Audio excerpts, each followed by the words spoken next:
Pokemon యానిమేలో ash Ketchum ఇంకా Pikachu చావులేని వాళ్ళలా కనిపిస్తారు. కానీ మీకు తెలుసా, యాష్ ఒక్కసారి కాదు చాలాసార్లు చనిపోయాడు.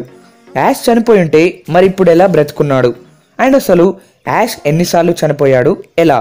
సో ఈ విషయాలన్నిటికీ ఆన్సర్ ఈ వీడియోలో ఎక్స్ప్లెయిన్ చేయబోతున్నాను. సో లేట్ చేయకుండా let's start our video.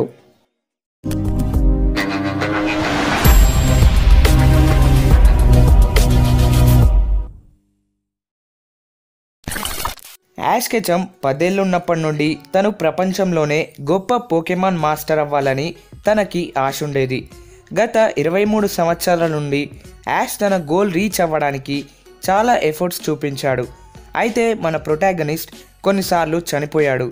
Ash dangerous Pokemons ఉన్న వరల్డ్లో జీవిస్తున్నాడు.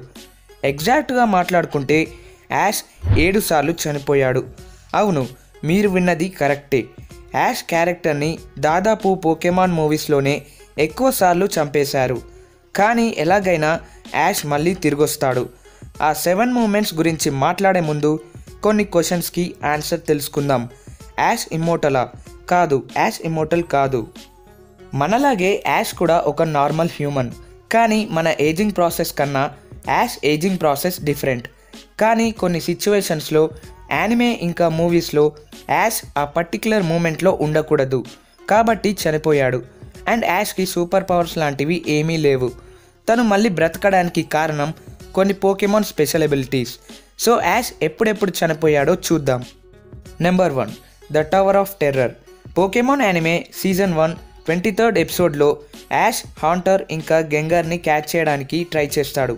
కానీ ఆ పోకెమాన్ వాల్లో నుండి వెళ్ళి మాయమైపోతాయి. యాష్ ఇంకా పికాచు కింద పడిపోతారు. అండ్ వాళ్ళ పైనున్న షెన్లర్ వాళ్ళ మీద పడిపోతుంది. హాంటర్ ఇంకా గెంగర్ యాష్ ఇంకా పికాచు ఆత్మలను వాళ్ళ బాడీస్ నుండి బయటకు తీస్తాయి. సో ఇక్కడ వాళ్ళిద్దరూ చనిపోయారని ఖచ్చితంగా చెప్పలేము. అండ్ తర్వాత మళ్ళీ వాళ్ళ ఆత్మలు వాళ్ళ బాడీస్లోకి వెళ్తాయి. Number 2, Mewtwo strikes back. Pokemon first movie Mewtwo strikes బ్యాక్లో మ్యూటూ ఇంకా మ్యూ మధ్యలో జరిగే ఫైట్ అన్నింటినీ డిస్ట్రాయ్ చేస్తుంది. ఆ పోకెమాన్ అటాక్ కొలిజన్లో యాష్ స్టోన్లా మారిపోతాడు.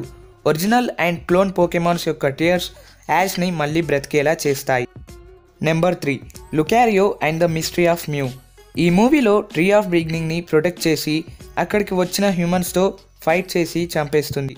బ్లాబ్ యాష్ని కూడా చంపేస్తుంది. ఎందుకంటే యాష్ కూడా ట్రీ ఆఫ్ బిగినింగ్ దగ్గరకు వెళ్తాడు. అండ్ మ్యూ తన శక్తులతో యాష్ని బ్రతికిస్తుంది.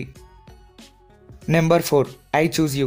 పోకెమాన్ మూవీ ఐ చూజ్ యూలో మిథికల్ పోకెమాన్ అయిన మార్షాడో ఇంకా వేరే పోకెమాన్స్ని యాష్ పైకి వెళ్ళమని కమాండ్ చేస్తుంది.